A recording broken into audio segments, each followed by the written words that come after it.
고난은 전공 필수입니다 라는 제목으로 말씀을 전하고자 합니다. 저는 학창시절 내내 유독 수학을 못해서 고생을 많이 했습니다. 그래서 대학만큼은 수학과 전혀 상관없는 사회과학 계열로 진학을 했는데요. 그런데 이 수학이 대학까지 따라와서 저를 괴롭힐 줄은 꿈에도 알지 못했습니다. 저는 사회학을 전공했는데요. 사회과학부에 속한 학생이라면 누구나 사회통계학을 전공 필수로 들어야 했습니다.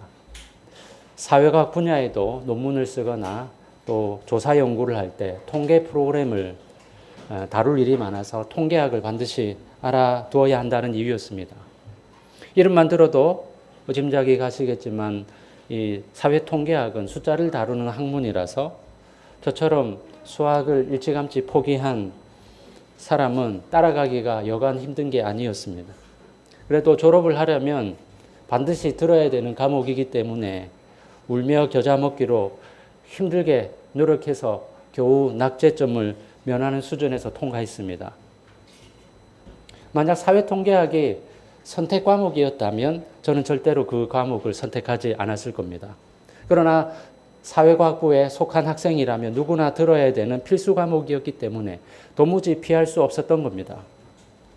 제가 지난 주간 우리 신대원에서 열리는 목회대학원에 가서 데살로니가 전후서를 배우고 왔는데요. 그 가운데 가장 인상 깊었던 대목을 오늘 설교 본문으로 잡았습니다.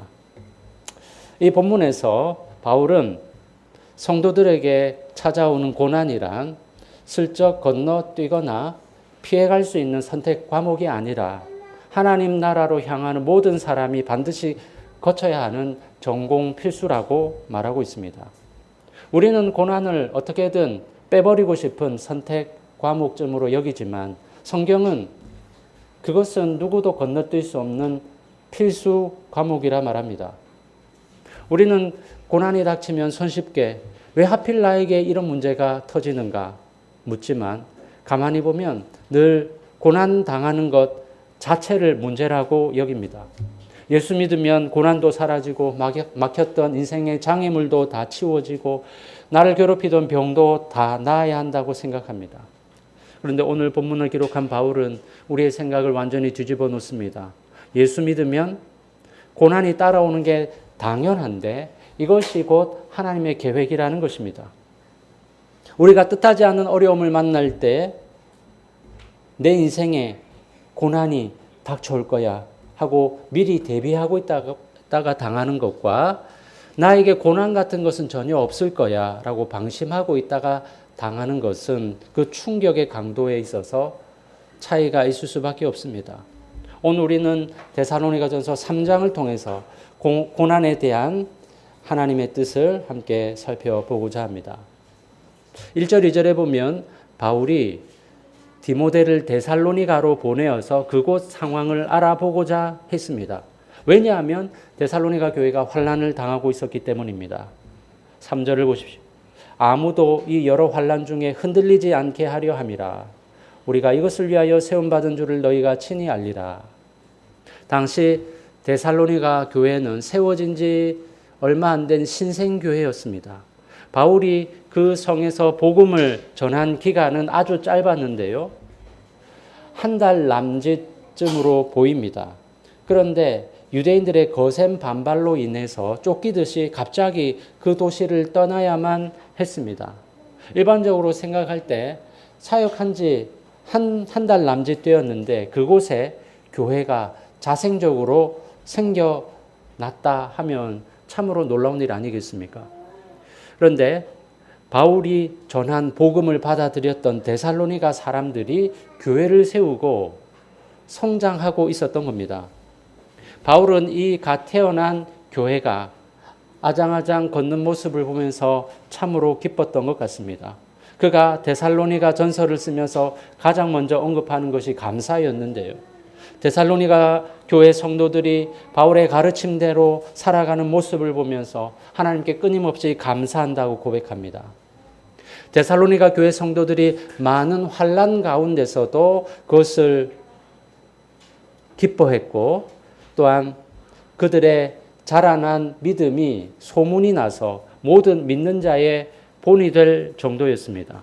그래서 바울은 이들을 가리켜 너희는 우리의 영광이요 기쁨이니라 라고 표현하면서 주님 오실 때 자신이 내어놓을 자랑이라고까지 불렀습니다. 복음을 전하다가 뜻하지 않게 허겁지겁 데살로니가를 떠나와야 했지만 그곳에서 말씀의 씨앗이 자라나서 열매 맺는 모습을 보면서 바울이 얼마나 흐뭇했겠습니까? 그런데 바울이 애정을 가진 그 교회에 고난이 심하게 닥쳤습니다. 바울을 쫓아냈던 그 적대 세력이 사그라들지 않고 이번에는 남아있는 성도들에게로 향했던 겁니다. 데살로니가 성도들은 같은 도시에서 자기 동족들에게 핍박을 받았는데요. 따돌림을 당하고 손가락질을 받고 일터에서 쫓겨나고 굉장한 어려움을 당해야 했던 겁니다. 그렇게 자신을 기쁘게 했던 데살로니가 교회가 환난에 휩싸이자 멀리 떨어져 있던 바울은 그들이 이 환난을 견디지 못하고 믿음에서 떨어질까 봐 마음을 졸이며 밤잠을 이루지 못했습니다. 그래서 자신을 대신해서 디모데를 그곳에 보내어서 형편을 살피게 했고 디모데가 가지고 온 소식을 듣고서야 비로소 안도하며 써내려간 편지가 데살로니가 전서입니다. 어린 자식을 두고 떠나온 것 같은 바울의 애끓는 마음이 이 편지 안에 고스란히 녹아 있습니다. 그런데 2절에 보면 바울이 디모데를 보낸 이유를 설명하면서 이는 너희를 굳건하게 하고 라고 말합니다. 그렇다면 지금 데살로니가 교회는 흔들리고 있다는 뜻입니다. 실제로 3절에 보면 아무도 이 여러 환난 중에 흔들리지 않게 하려 함이라 라고 표현합니다. 여기서 흔들리다라는 단어의 원래 뜻은 개가 꼬리를 살랑살랑 흔드는 모습이 담겨 있는데요. 마음의 심지가 굳지 못하고 이리저리 동요하는 상태를 가리킵니다. 여기서 바울은 너희가 이렇게 하면 고난이 사라질 것이다 라고 말하지 않습니다. 바울의 관심은 처음부터 끝까지 고난을 없애는 데 있지 않습니다. 그의 관심은 고난 한가운데서도 데살로니가 교회가 굳건하게 믿음 안에 머무르는 것에 있었습니다. 그렇다면 데살로니가 교회 성도들이 고난 중에도 흔들리지 말아야 할 이유를 바울은 무엇이라 설명합니까? 3절 후반부를 보십시오. 우리가 이것을 위하여 세움받은 줄을 너희가 친히 알리라. 여기서 세움받았다는 말은 우리가 바로 이 고난을 위해서 이 자리에 세워졌다는 뜻입니다. 다시 말해서 고난은 우리가 어쩌다 길을 잘못 들어서 만나는 사고가 아니라 처음부터 우리를 향한 하나님의 계획이라는 말입니다. 이것은 마치 군인이 훈련소에 입소하는 것과 같습니다. 저는 훈련소에 들어갔을 때 화생방 훈련이 제일 힘들었습니다. 가스실에 들어가면 방독면을 벗으라고 합니다. 방독면을 벗는 순간 고춧가루보다 훨씬 더 맵고 따가운 가스가 눈과 코와 입을 자극하는데 정신을 차릴 수 없습니다. 화생방 훈련하다가 중간에 견디지 못하고 밖으로 뛰쳐나가는 훈련병들이 꼭 있습니다. 그런 사람은 나중에 다시 가스실로 들어가야 됩니다. 하지만 훈련병들 중에 누구도 왜 나에게 이런 고생을 시키느냐고 따지는 사람 없습니다. 왜냐하면 그것은 군인이라면 누구나 거쳐야 되는 일이고 처음부터 그걸 알고 들어갔기 때문입니다. 성도 여러분, 신앙의 길이 바로 그렇습니다. 고난은 평탄해야만 하는 내 인생에 갑자기 끼어든 불청객이 아니라 하나님의 부르심 속에서 처음부터 예정되어 있던 길입니다. 당시에 복음을 받자마자 환난을 당한 데살로니가 교회 성도들이 예수 믿고 난 이후에 왜 이렇게 내 삶이 힘들어졌는가라고 흔들리는 것은 당연한 일이었습니다. 그러나 바울은 그것이 비정상이 아니라 도리어 우리가 고난받기 위해서 하나님으로부터 세움받았다고 선언합니다. 고난을 만났다는 것은 그들의 신앙이 잘못되었다는 신호가 아니라 오히려 그들이 참된 복음의 길 위에 서 있다는 증거였던 겁니다. 바울은 복음을 전하면서 누구보다 많이 고난을 받았던 사람입니다. 사도행전 14장에 보면 바울이 이고니온에서 복음을 전하다가 사람들이 돌로 치려고 달려드는 바람에 다른 도시로 도망친 사건이 기록되어 있습니다. 복음을 전하고 있다가 갑자기 도망치다니 참 어떻게 보면 복음 전도자로서 모양 빠지는 일 아니겠습니까? 하나님이 바울과 바나바를 죽이려고 달려드는 대적자들의 눈을 멀게 하시든지 아니면 어떤 천재지변을 일으키셔서 물리쳐 주셔야 대적자들이 정신을 차리고 바울과 바나바를 더 이상 괴롭히지 않을 것 아니겠습니까? 또한 바울과 바나바도 하나님이 우리를 이렇게 도우시는구나 라는 생각에 힘을 얻고 더 열심히 복음을 전하지 않겠습니까? 그런데 주를 위해 열심히 복음을 전한 결과 대적들에게 쫓기듯이 도망쳐야 되는 이 상황을 도대체 어떻게 받아들여야 하겠습니까? 여러분이 바울과 바나바라고 생각해 보십시오. 열성을 다해서 복음을 전했는데 마을 사람들이 죽이려고 달려듭니다. 그래서 그것을 피하기 위해서 옆 동네로 황급히 도망가야 되는 신세가 되었다면 그때 그 순간 마음이 어떻겠습니까? 저 같으면 내 신세가 참으로 처량하구나 라는 생각이 들 것 같습니다. 이럴 때 하나님이 도와주셔서 복음 전도자로서 품위를 지킬 수 있게 하시지 고작 주랭랑치게 하시다니 이게 무슨 꼴인가? 그런데 의외로 바울과 바나바는 그런 일을 당해도 꿋꿋하게 다시 복음을 전하러 나섭니다. 어떻게 그렇게 할 수 있습니까? 바울과 바나바는 1차 선교 여행을 마치고 돌아오는 길에 갓 믿은 제자들을 만나서 이렇게 권면했습니다. 사도행전 14장 22절입니다. 제자들의 마음을 굳게 하여 이 믿음에 머물러 있으라 권하고 또 우리가 하나님의 나라에 들어가려면 많은 환난을 겪어야 할 것이라 하고 바울과 바나바는 이제 갓 믿은 성도들에게 이제 예수 믿었으니 만사가 형통할 것이다 라고 말하지 않았습니다. 도리어 하나님 나라에 들어가려고 하면 많은 환난이 따를 것이라고 미리 일러두었습니다. 바울은 빌립보서 1장 29절에서도 분명하게 말합니다. 그리스도를 위하여 너희에게 은혜를 주신 것은 다만 그를 믿을 뿐 아니라 또한 그를 위하여 고난도 받게 하려 하심이라. 정말 놀라운 말씀 아닙니까? 믿음만 은혜가 아니라 고난도 은혜라고 말합니다. 우리는 형통을 은혜라 생각하고 고난은 형벌이라 생각하기 쉽지만 성경은 고난마저도 하나님이 우리에게 베푸시는 선물이라고 말합니다. 지난 2007년 의료봉사를 위해 아프가니스탄에 갔던 샘물교회 단기 선교팀이 탈레반에게 납치되었을 때 한국에 있는 온 교회들이 합심해서 피랍된 사람들이 무사히 풀려나도록 기도했습니다. 그런데 23명 중에 리더였던 목사님과 단원 한 사람이 살해당하고 나머지 21명이 풀려났습니다. 대부분의 사람들이 무사히 풀려난 것에 대해서 다행스럽게 생각했지만 그래도 2명의 무고한 목숨이 희생당한 것에 대해서 일부 기독교인들 사이에서는 의문을 제기했습니다. 하나님이 살아계신다면 피랍된 단원들 모두가 무사히 풀려나게 해주셔야지. 왜 이렇게 2명이나 죽도록 내버려 두신단 말인가?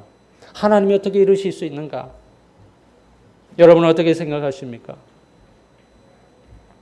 그동안 한국교회는 고난을 제대로 가르치지 않았습니다. 우리 한국교회도 일제시대와 한국전쟁을 거치면서 많은 고난을 받고 자라왔는데요. 그 이후 교회가 급격하게 성장하면서 고난을 잊어버리고 지내게 되었습니다. 그 사이 교회에서 가르친 게 무엇입니까? 예수 잘 믿으면 모든 일이 잘 된다. 부자 되고 건강해지고 성공한다. 이렇게 가르치다 보니 예수를 잘 믿는데도 고통을 받거나 힘든 일이 생기면 그것이 이상한 것처럼 여겨집니다. 예수 잘 믿으면 성공해야 되는데 왜 고난을 당하고 있느냐? 네 믿음이 잘못된 것 아니냐? 이렇게 생각하는 것입니다.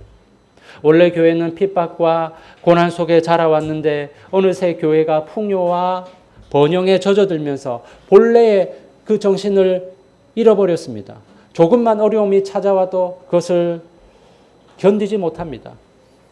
요한계시록에 나오는 소아시아 7교회 중에 4교회는 예수님으로부터 칭찬과 책망을 겸하여서 받았지만 서머나 교회와 빌라델비아 교회는 주님으로부터 칭찬만 받은 교회였습니다.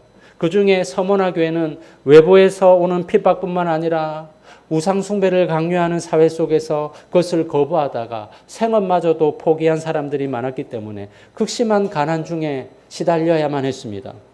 아마도 서머나 교회 성도들이 간절히 바라는 바는 이런 고난에서 하루속히 벗어나는 것이었을 겁니다. 어쩌면 사도 요한으로부터 서머나 교회에 보내신 하나님의 말씀을 받으라 라고 이 서신을 건네받았을 때, 하나님이 고통당하는 우리 현실을 보시고 우리를 위로하시려고 이 서신을 보내주시는구나 하면서 기대했는지도 모릅니다. 그런데 요한계시록 2장 10절에 보면 이렇게 말씀합니다. 너는 장차 받을 고난을 두려워하지 말라. 볼지어다 마귀가 장차 너희 가운데서 몇 사람을 옥에 던져 시험을 받게 하리니 너희가 10일 동안 환난을 받으리라. 네가 죽도록 충성하라. 그리하면 내가 생명의 관을 내게 주리라. 여기 보면 지금보다 더한 고난이 찾아올 것이라고 말씀합니다. 산 넘어 산이라고. 지금도 고난의 짐을 지고서 끙끙대고 있는데 거기 더해서 하나님은 더 큰 고난의 짐이 있을 것이라 예고하십니다. 바로 앞구절에 보면 하나님이 너희의 환난과 궁핍을 아신다라며 위로하시는 것 같더니 곧장 너는 장차 받을 고난을 두려워하지 말라고 지금보다 더 큰 고난이 있을 것임을 암시하십니다. 참으로 기가 찰 노릇 아니겠습니까? 우리가 아무리 신앙이 좋다고 해도 설상가상으로 연속해서 고난이 닥치면 감당하기 어렵습니다. 우리는 보통 이렇게 생각합니다. 인생의 고난이 닥쳐와도 한 곱이 넘어가면 그 뒤에 하나님이 그 고난에 대한 위로와 보상을 해 주실 것이라고 생각합니다. 그런데 이제 고난의 터널이 끝나는가 싶었는데 연이어서 다시 고난이 찾아오면 내가 도대체 무슨 죄를 지었길래 하나님이 이렇게 나를 두들겨 패는가? 낙심하기 쉽습니다. 사랑하는 성도 여러분, 하나님의 일하심에는 정해진 공식이 없습니다. 어떤 사람은 일생 동안 큰 어려운 일 한 번 당하지 않고 예수 잘 믿다가 편안하게 가는 사람도 있고, 어떤 사람은 신실하게 하나님을 섬기는데도 불구하고 인생의 순간순간마다 고난을 당하는 사람도 있습니다. 한 번 고난 당한 뒤에 하나님이 곧바로 위로의 손길을 내미시는 경우가 있는가 하면 가차없이 연타로 고난이 이어지게 하시면서 하드 트레이닝을 시키는 경우도 있습니다. 하나님이 왜 이렇게 우리를 인도하시는지 우리는 알 수 없습니다. 남들보다 고난이 별로 없다고 해서 하나님이 더 많이 사랑해서 그런 것도 아니고, 고난이 많다고 해서 그 사람이 잘못을 많이 저질렀기 때문에 그런 것도 아닙니다. 하나님 보시기에 바르게 행했던 서머나 교회가 왜 이렇게 고난을 많이 겪어야 하는지 우리는 알 수 없습니다. 다만 한 가지 알 수 있는 것은 이렇게 하나님이 강하게 연단시키는 것은 그만큼 견딜 힘이 있기 때문입니다. 주님께서는 더 큰 고난이 닥치겠지만 두려워하지 말라고 하십니다. 그 고난 때문에 교회가 망하지 않는다는 말입니다. 그러나 밑도 끝도 없이 이런 고난이 계속된다면 아무리 믿음 좋은 교회일지라도 쓰러질 수밖에 없습니다. 그래서 주님께서는 너희가 10일 동안 환난을 받으리라고 말씀하십니다. 여기서 10일이라는 숫자는 실제 열흘 동안만 환난을 당한다는 뜻이 아니라 길지 않은 제한된 시간만큼만 환난을 당할 것이라는 말씀입니다. 이것은 그나마 서머나 교인들에게 위로가 되었을지 모르겠습니다. 그러면서 하시는 말씀이 네가 죽도록 충성하라. 그리하면 내가 생명의 관을 내게 주리라 라는 것입니다. 우리는 이 구절, 내가 죽도록 충성하라. 그리하면 내가 생명의 관을 내게 주리라. 이 구절에 관한 설교도 많이 듣지 않았습니까? 교회에서 주는 임명장에도 빠지지 않고 등장하는 구절이기도 합니다. 그런데 여기서 죽도록 충성하라는 말씀은 열심을 다해서 충성하라 이 정도의 의미가 아닙니다. 우리말 표현에 내가 죽도록 공부했다, 이런 의미가 있다면 그것은 내가 죽기 직전까지 공부했다, 그런 뜻은 아닙니다. 그런데 이 구절이 뜻하는 바는 너희들이 실제로 고난받다가 죽을 수도 있다. 그런데 죽는 경우가 있다고 해도 너희는 충성을 다해야 한다. 이런 의미입니다. 다른 말로 하자면 너희는 나를 위해 충성을 다하다가 죽어라. 이런 말입니다. 고난이 찾아올 때 거기서 살아날 것 생각하지 말고 죽는다 생각하고 고난을 맞이하라는 말씀입니다. 여기서도 주님은 단호하고 냉정하게 말씀하십니다. 어줍지 않은 위로의 말로 서머나 교회를 달래지 않습니다. 바울도 오늘 본문을 통해서 고난받기 위해서 우리가 부르심을 받았다고 말합니다. 우리는 당신은 사랑받기 위해 태어난 사람이라는 노래를 많이 불러왔지만 그것이 전부가 아닙니다. 그것과 더불어서 당신은 고난받기 위해 태어난 사람이라는 말도 주저하지 말아야 됩니다. 4절을 보십시오. 우리가 너희와 함께 있을 때에 장차 받을 환난을 너희에게 미리 말하였는데 과연 그렇게 된 것을 너희가 아느니라. 바울은 데살로니가 교회 성도들과 함께 있던 그 짧은 시간이 무엇을 가르쳤습니까? 듣기 좋은 말, 마음이 위로받고 평안해지는 약속만 늘어놓지 않았습니다. 그는 장차 받을 환난을 미리 말해 주었습니다.